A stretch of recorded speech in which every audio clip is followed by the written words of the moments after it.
اللهم علمنا ما ينفعنا وانفعنا بما علمتنا وزدنا من علمك وكرمك وجودك يا ذا الجلال والإكرام إنك على كل شيء قدير وبالإجابة جدير.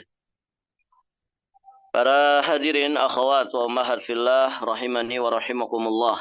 Alhamdulillah, pada kesempatan ini insyaallah kita akan melanjutkan pembahasan tafsir surat Al-Jasiyah ayat 20 dan insyaallah sampai ayat 21. Allah Subhanahu wa taala berfirman di ayat ke-20 dari surat Al-Jasiyah. Ba'da a'udzu billahi samii'il 'aliim minasyaitonir rajim. Baik, ibu-ibu yang dirahmati Allah. Allah Subhanahu wa taala berfirman ba'da a'udzu billahi samii'il 'aliim minasyaitonir rajim. Hadza basairu lin-nasi wa hudaw wa rahmatul liqaumin yuqinun. Hadza basairu lin-nas wa hudaw wa rahmatul liqaumin yuqinun.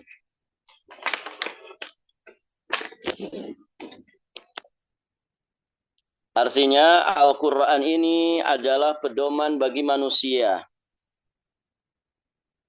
petunjuk dan rahmat bagi kaum yang meyakini.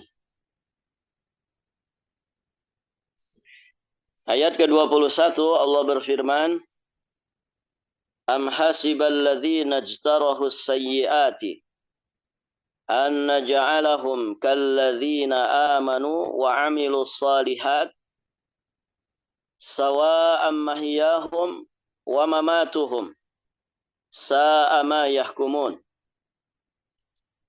Apakah orang-orang yang membuat kejahatan itu menyangka bahwa kami akan menjadikan mereka seperti orang-orang yang beriman dan mengerjakan amal yang saleh, yaitu sama antara kehidupan dan kematian mereka.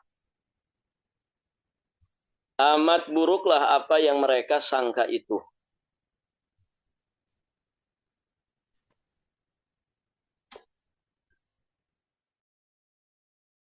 Allah,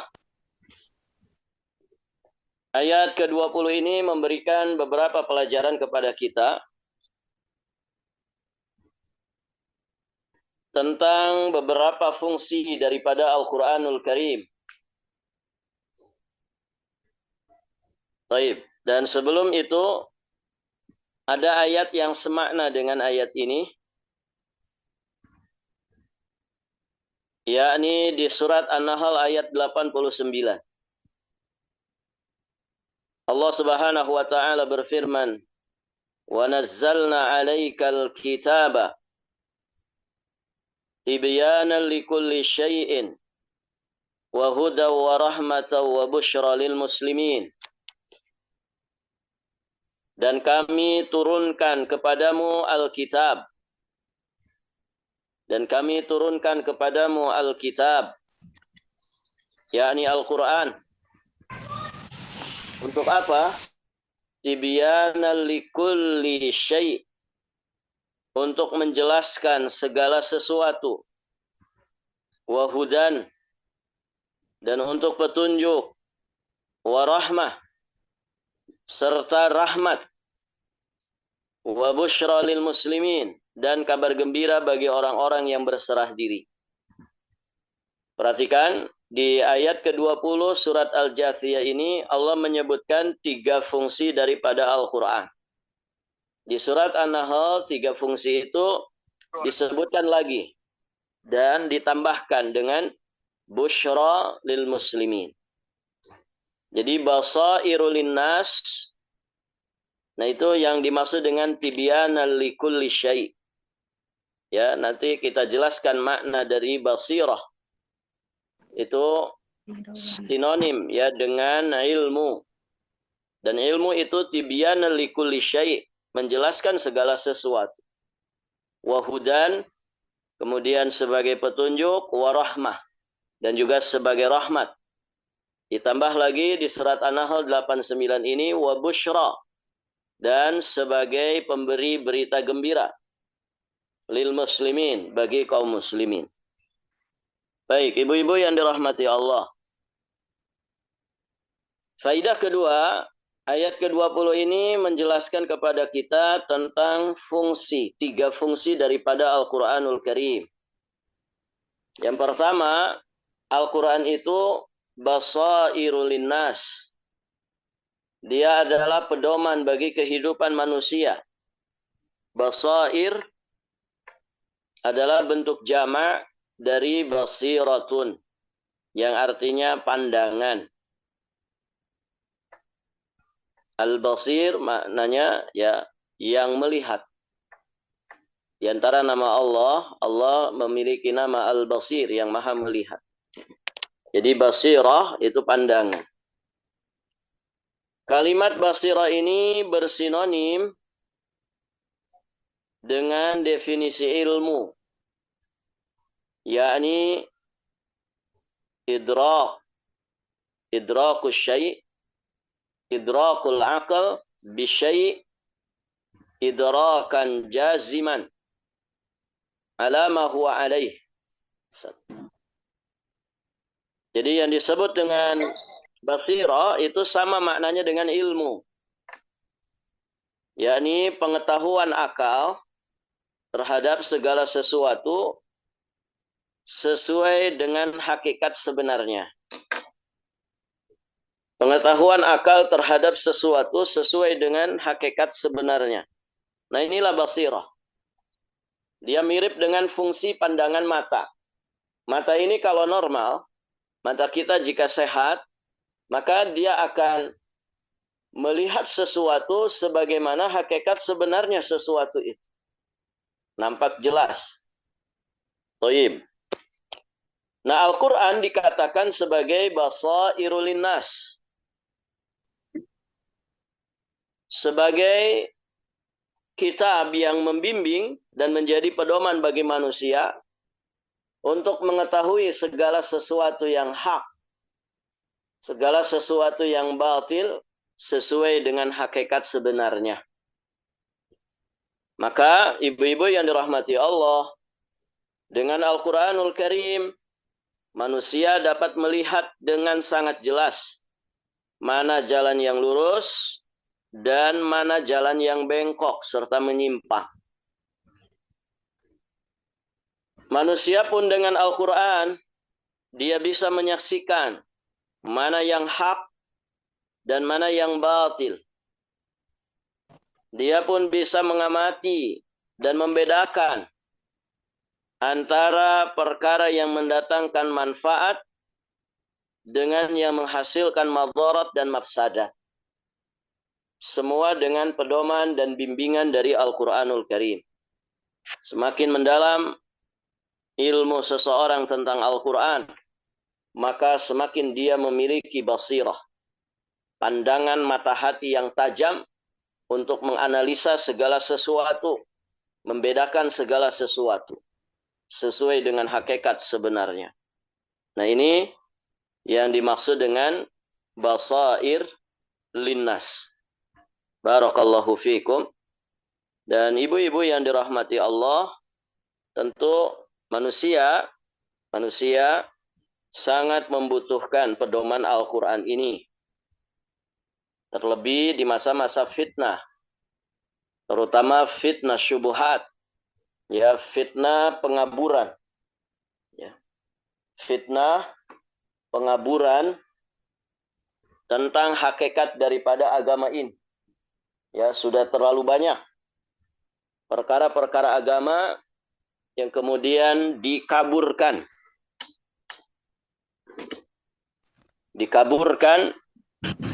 oleh setan-setan, baik dari bangsa jin ataupun setan dari bangsa manusia. Mengaburkan hakikat daripada agama ini. Sehingga ya basirah, ilmu yang hakiki, dijauhi oleh manusia. Nas'alullah al-afwa wal-afiyah wassalamah. Maka Al-Quran inilah, ibu-ibu yang dirahmati Allah, yang terus memberikan bimbingan, menjadi pedoman bagi manusia jika mereka ingin terang benderang jalan kehidupannya sampai dia selamat menuju Allah Subhanahu wa taala. Baik, ibu-ibu yang dirahmati Allah. Suara saya kedengaran, Ibu? Kedengaran, Ustaz. Alhamdulillah kedengaran. Baik. Kita lanjutkan. Fungsi yang kedua dari Al-Quranul Karim, Al-Quran itu hudan linnas.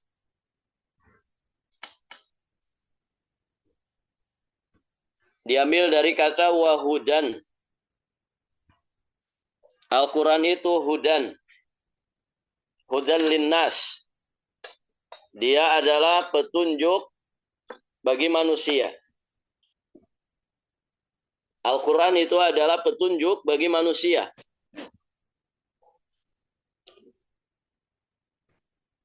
Al-Quranul Karim mengandung petunjuk-petunjuk dan bimbingan yang menuntun manusia ke jalan yang benar. Disebutkan di dalam ayat yang lain, di antaranya di surat At-Taubah ayat 33. Allah Subhanahu wa taala berfirman, "Huwallazi arsala rasulahu bil huda wa dinil haqq liyudhhirahu 'ala ad-dini kullih walau karihal musyrikun." Dialah Allah yang telah mengutus Rasulnya dengan membawa petunjuk Al-Quran. Dengan membawa petunjuk Al-Quran. Bil huda. Di sini Al-Quran disebut dengan Al-Huda. Dengan Al-Huda yang maknanya adalah petunjuk. Jadi Al-Huda di sini adalah Al-Quranul Karim. Salah satu tafsirannya adalah Al-Quranul Karim. Sebagian mufassir mengatakan Al-Huda di situ adalah al-ilmun nafi', ilmu yang bermanfaat. Nah, ini sama saja. Ya, karena sumber daripada ilmu yang bermanfaat adalah Al-Quranul Karim. Kita siapin bahan-bahannya yuk. Baik, ibu-ibu yang dirahmati Allah. Nah, itulah Al-Quran. Al-Quran itu sebagai hudan linnas. Sebagai petunjuk bagi manusia. Siapa yang mengkaji, mempelajari Al-Quranul Karim, maka dia akan mendapatkan bimbingan, dia akan mendapatkan petunjuk yang menuntun dirinya untuk bisa menjalani kehidupan di dunia ini dengan sebaik-baiknya, sehingga dia selamat sampai di kehidupan akhiratnya. Kemudian Al-Quran juga memiliki fungsi rahmah.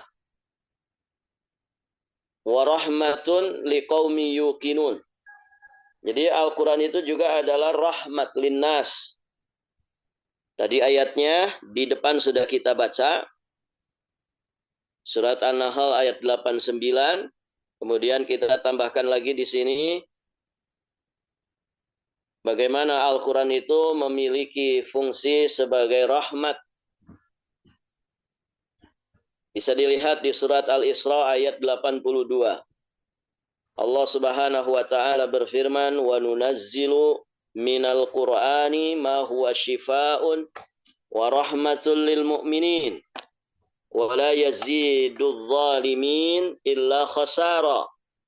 Dan kami turunkan dari Al-Qur'an sesuatu yang menjadi syifa, menjadi obat penawar. Kemudian warahmah, rahmat lil mu'minin, bagi orang-orang yang beriman. Wala yazidudz zalimin, dan Al-Quran itu tidaklah menambah kepada orang-orang yang zalim illa khasara, melainkan kerugian. Barakallahu fiikum. Baik, ibu-ibu yang dirahmati Allah. Nah, itulah fungsi-fungsi daripada Al-Quranul Karim. Istimewaan, manfaat, dan maslahat yang akan didapatkan oleh siapapun yang berinteraksi dengan sebaik-baiknya bersama dengan Al-Qur'anul Karim. Jadi kalau kita kumpulkan ada berapa di sini, Ibu? Dari Al-Jathiyah ayat ke-20 ada berapa? Ada 3 ya. Pertama Basairul Linnas, Tiga. kemudian Hudan Tiga linnas. dan Rahmah. Rahmah. Kemudian di An-Nahl ayat 89 tadi ada tambahan apa?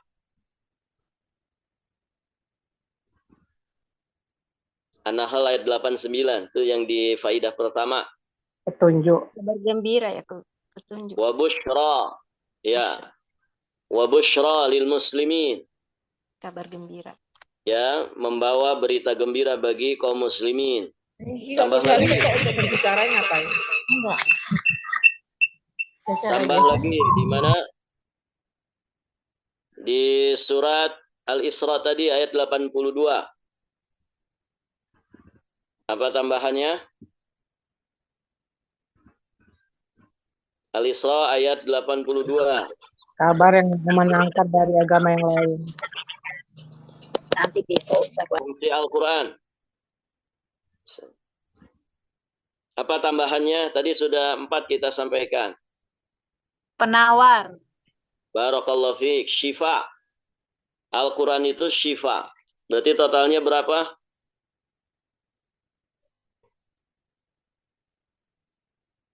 Totalnya berapa, Ibu? 5. 5. Barakallahu fiikum. Kita ulangi 5 ini. Apa saja? Basirah. 3 pertama yang ada di surat Al-Jathiyah ayat 20. Pertama Basairul Linnas. Tubuh yang Yang menjawab kedua, rame. Yang kedua Hudalinas, Hudal Linnas. Yang ketiga Rahmatulinas, Rahmatun Linnas. Kemudian tambahannya tadi apa? Busyra. Busyra lil muslimin. Itu yang keempat. Kabar gembira bagi kaum muslimin. Kemudian tambahan berikutnya di surat Al-Isra ayat 82, Syifa'un. Al-Quran itu berfungsi sebagai obat penawar, obat penyembuh. Untuk apa? Pertama jelas untuk sakit hati, untuk penyakit hati. Penyakit yang ada di dalam dada. Syifa'un lima fis sudur. Tayyib. Apakah untuk penyakit jasad juga bisa bermanfaat? Iya. Al-Quran itu juga sangat bermanfaat untuk penyakit jasad. Itu dijelaskan oleh Al-Imam Ibnu Qayyim Al-Jauziyah rahimahullahu ta'ala. Ketika beliau menjelaskan tentang ayat, tentang hajar Quran. Inna qawmi takhudhu hadzal Qur'ana mahjura. Ini pengaduan Rasulullah ya kepada Allah Subhanahu wa taala bahwasanya sesungguhnya kaumku telah menjadikan Al-Qur'an itu sesuatu yang ditinggalkan. Nah, kata Imam Ibnu Qayyim, salah satu di antara bentuk hajar Al-Qur'an adalah adamut tadawi bihi. Tidak mau berobat dengan Al-Qur'an. Maksudnya tidak mau menjadikan Al-Quran sebagai obat bagi penyakit yang ada di dalam dada atau juga penyakit yang ada di dalam jasmani atau fisik kita. Baik. Jadi totalnya 5 yang kita bahas di sini. Dari 3 ayat. Ibu-ibu yang dirahmati Allah. Berikutnya kita lanjut membahas faidah ketiga. Faidah ketiga dari ayat 20 surat Al-Jathiyah. Kita ambil dari ujung ayat. Wa rahmatul liqaumi yuqinun. Allah menyebut liqaumi yuqinun. bagi kaum yang meyakini, bagi kaum yang yakin. Nah, di sini ada pelajaran bahwa hanya orang-orang yang yakin yang bisa mendapatkan manfaat dari fungsi-fungsi Al-Quran yang disebutkan di dalam ayat ini. Jadi fungsi Al-Quran tadi sebagai basairul linnas, wa hudal linnas, wa rahmatul linnas, ini hanya bisa didapatkan, hanya bisa diperoleh dan dirasakan hanya oleh orang-orang yang yuqinun, orang-orang yang memiliki keyakinan. Berarti orang kalau tidak yakin maka tidak akan bisa mendapatkannya.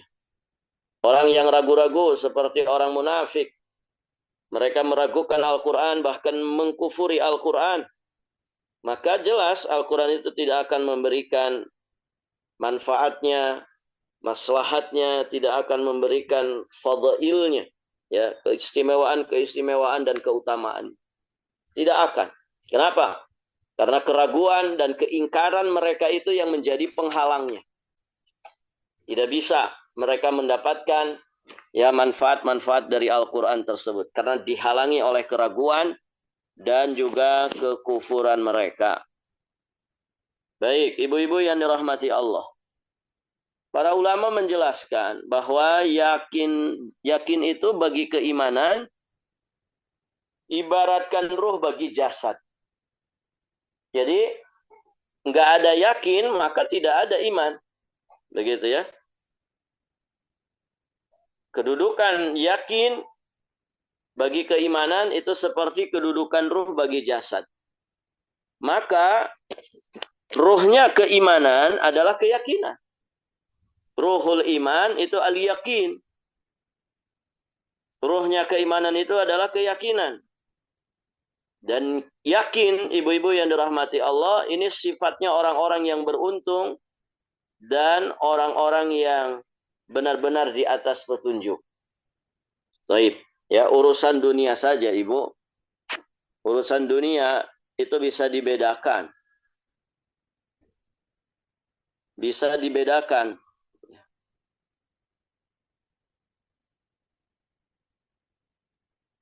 Antara orang yang yakin dengan orang yang tidak yakin untuk urusan dunia. Orang yang yakin dengan urusan dunia, ibu-ibu yang dirahmati Allah, maka dia akan profesional, dia akan mantap, dia akan energik ya di dalam menjalankan urusan dunianya. Berbeda dengan orang yang ragu-ragu ya dengan dunianya.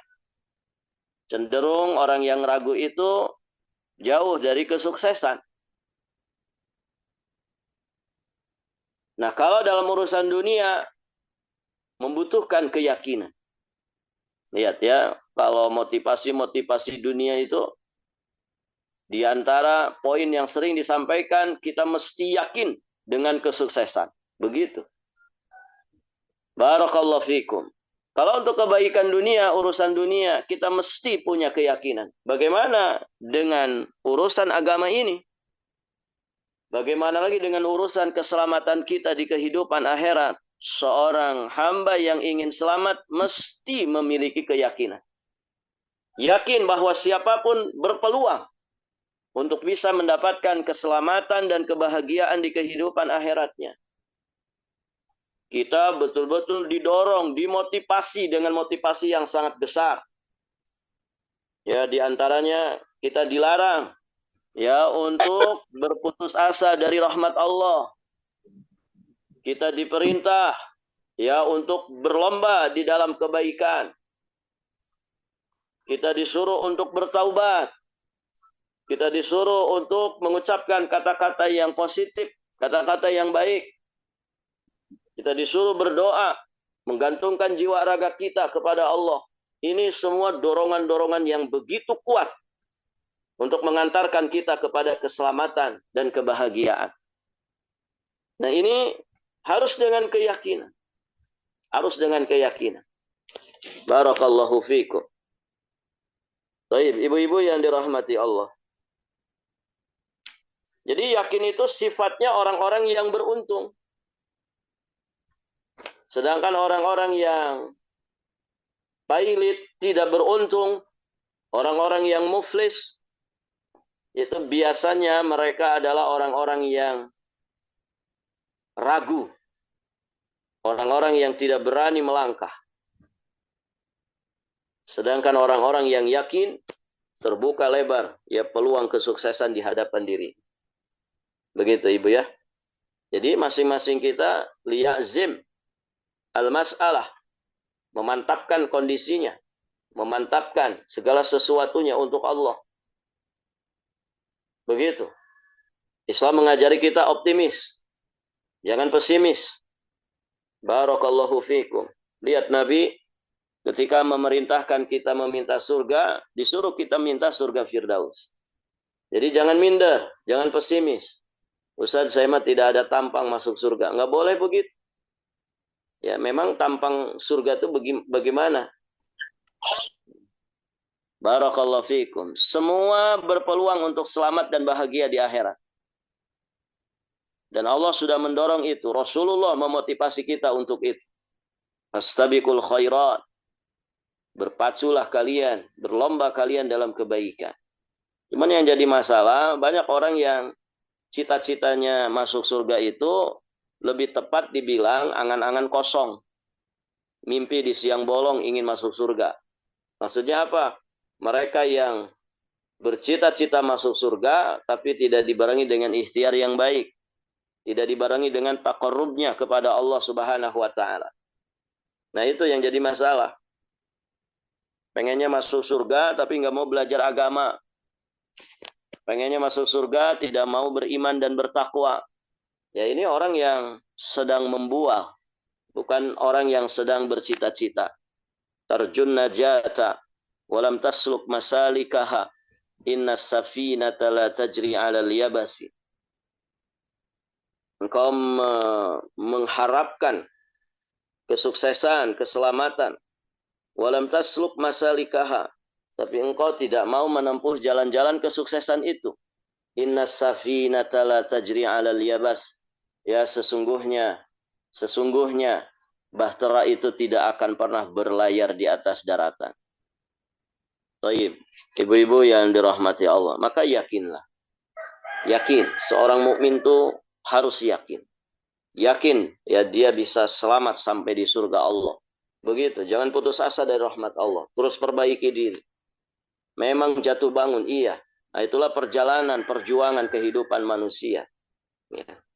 Penuh hambatan, penuh rintangan, cobaan. Namun yakinlah, ya di balik itu semua ada hikmah yang begitu besar.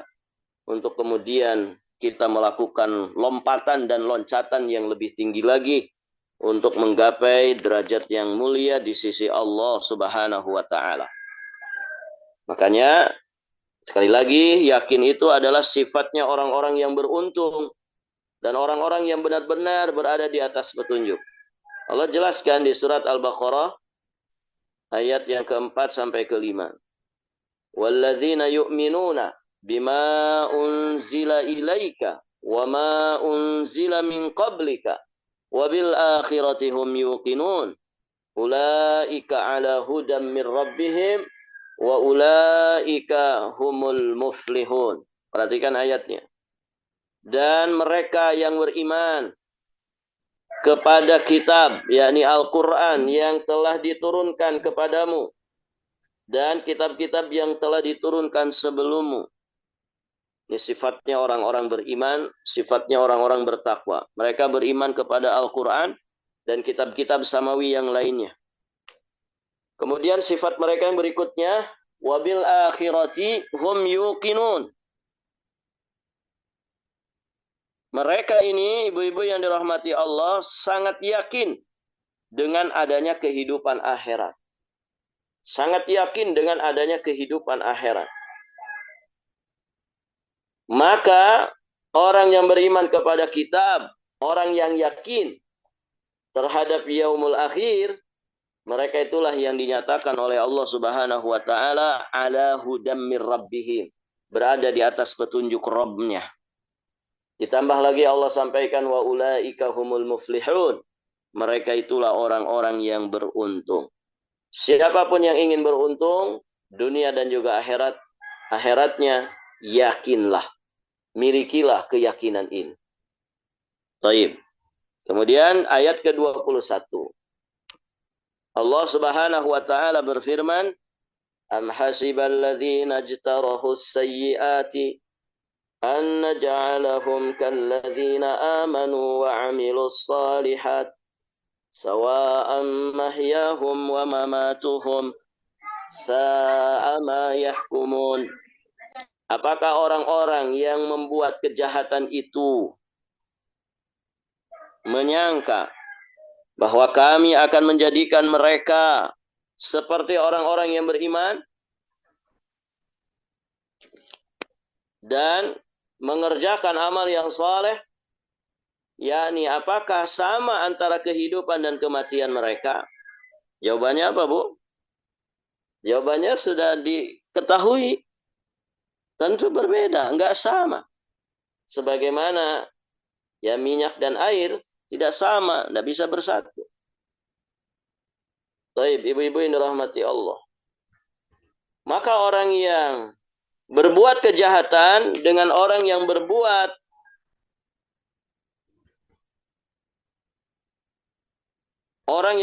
kejahatan dengan orang yang berbuat kebaikan, itu berbeda. Ini saya salah tulis ya. Di sini Allah Subhanahu wa taala membedakan antara orang-orang di bawah ini.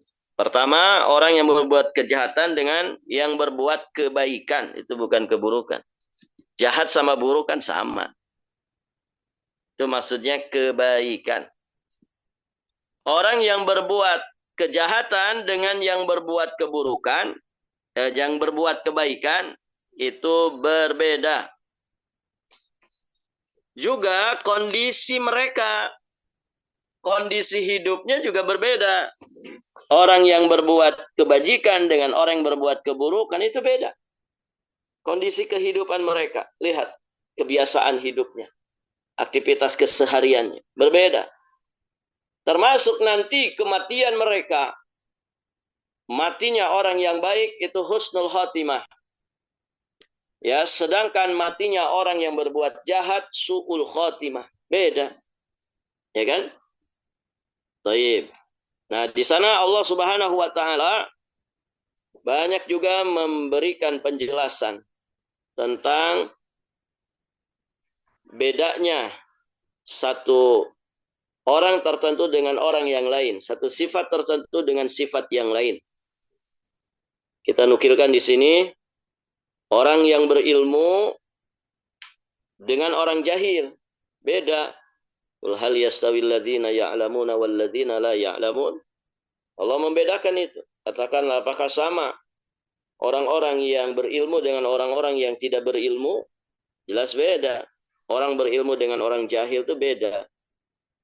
Kemudian yang buruk dengan yang baik. La yastawil khabithu wat thayyib.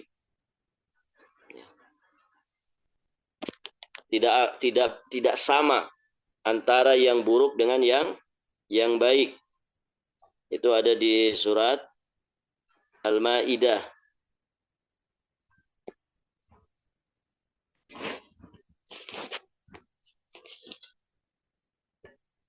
Ayat berapa tadi, Bu? Al-Maidah ayat 100. Ayat 100. Allah Subhanahu wa taala berfirman, "Qul la yastawil khabithu wat thayyib walau a'jabaka kathratul khabith."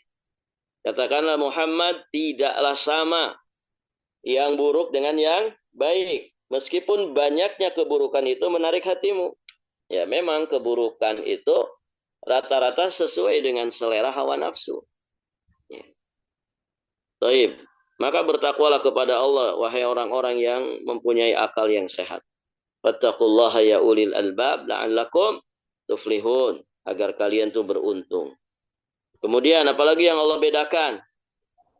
penghuni neraka dengan penghuni surga. La yastawi ashabun nari wa ashabul jannah. Ashabul jannati humul faizun. La yastawi, tidaklah sama ashabun nari wa ashabul jannah. Antara penduduk neraka dengan penghuni surga.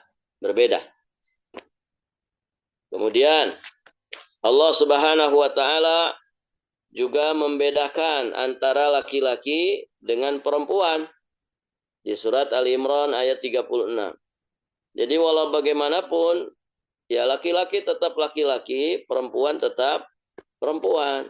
Tidak bisa disama-samakan.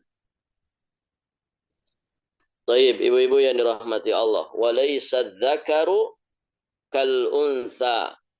Walaysa dzakaru kal untha. Dan laki-laki tidaklah sama dengan perempuan.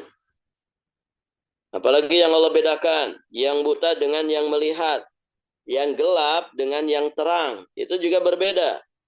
Allah sebutkan di surat Ar-Ra'du ayat keberapa, Bu? 16. Ayat ke-16. Allah Subhanahu wa taala berfirman, "Qul hal yastawil a'ma wal basir." Di pertengahan ayatnya. "Qul hal yastawil a'ma wal basir."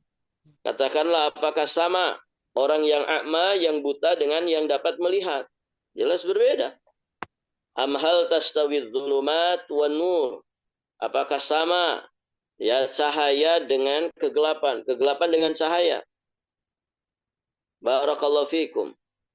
Tentu juga berbeda. Baik, ibu-ibu yang dirahmati Allah. Yang buta dengan yang melihat, yang gelap dengan yang terang. Itu berbeda. Berikutnya Allah juga membedakan orang yang beriman dengan orang yang fasik. Di surat As-Sajdah ayat 18.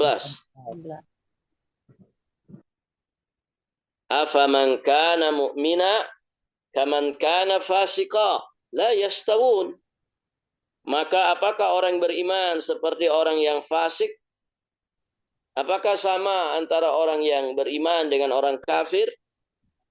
La yastawun. Kata Allah, mereka itu tidak sama. Tidak sama. Ya, yang satu mukmin, yang satu fasik atau kafir. Kemudian Allah Subhanahu wa taala juga membedakan orang beriman yang duduk, yang tidak mau ikut berangkat jihad, yang tidak memiliki uzur, tidak memiliki alasan untuk dia tidak mengerjakan jihad. Apakah sama mereka dengan al-mujahid fi sabilillah, dengan orang yang berjihad, berjuang di jalan Allah Subhanahu wa taala dengan harta mereka, ya, dan bahkan dengan jiwanya? Tentu tidak sama antara dua orang ini. An-Nisa ayat 95. Di surat An-Nisa, surat keempat, ayat 95. Allah Subhanahu wa taala menjelaskan,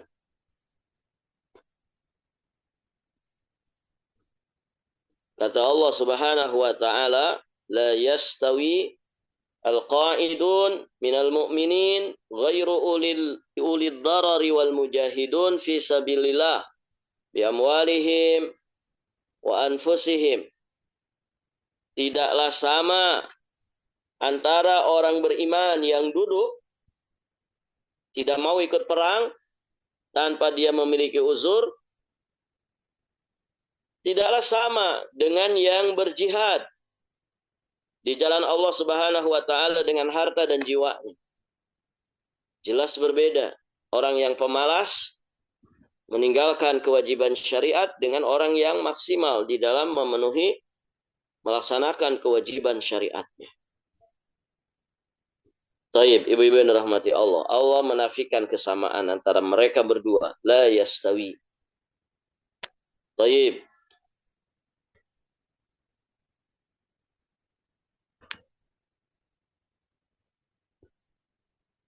Ibu-ibu yang dirahmati Allah. Nah, itu beberapa penjelasan dari Allah Subhanahu wa taala di mana Allah membedakan antara orang-orang yang disebutkan di dalam ayat-ayat yang tadi kita bacakan. Barakallahu fikum. Alhamdulillah, dengan demikian berarti selesai 2 ayat ini kita bahas. Semoga bermanfaat. Inti kesimpulan dari 2 ayat yang kita pelajari ini, yang pertama adalah kita wajib beriman kepada Al-Quran, meyakini manfaat, fadilah, fungsi, pengaruh daripada Al-Quran. Bukan hanya untuk diri kita saja, lahir dan batin, tapi juga bermanfaat untuk seluruh umat manusia di atas muka bumi ini. Yaitu Al-Quran. Perbanyak interaksi dengan Al-Quran. Kemudian ada 3 ya sampai 5 fungsi Al-Quran yang sudah kita sampaikan. Jadi intinya banyaklah berinteraksi dengan Al-Quranul Karim. Karena nanti akan berbeda kondisinya. Ya, orang yang istiqamah di dalam berinteraksi dengan Al-Quranul Karim itu pasti berbeda kondisinya dengan orang yang jauh dari interaksi dengan Al-Quran. Barakallahu fikum. Maka berusahalah sesibuk apapun kita selalu berinteraksi dengan Al-Quranul Karim. Dan kita bersyukur kepada Allah, semoga kegiatan belajar seperti ini bagian dari itu. Bagian daripada upaya kita untuk terus berinteraksi dengan Al-Quranul Karim, sehingga benar-benar Al-Quran itu menjadi pedoman bagi kita semua. Sampai nanti kita menghadap Allah Subhanahu wa ta'ala. Kemudian kesimpulan berikutnya, nanti akan sangat berbeda ya kondisi orang yang rajin berinteraksi dengan Al-Quran dengan yang tidak. Itu akan berbeda kondisi. Nas'alullah al-afwa wal-afiyata wassalamah fid dunya wal akhirah. Semoga Allah Subhanahu wa ta'ala menjadikan Al-Quran sebagai penyejuk jiwa raga kita. Menjadikan Al-Quran sebagai pedoman jiwa raga kita, hidup dan kehidupan kita pribadi ataupun berkeluarga, bahkan bermasyarakat, ya sampai mengantarkan kita kepada keselamatan dan kebahagiaan di akhirat nanti. Barakallahu fikum. Amin. Ibu-ibu yang dirahmati Allah, sampai di sini pelajaran kita. Baik ibu-ibu yang dirahmati Allah, sampai di sini pelajaran kita. Semoga berfaedah.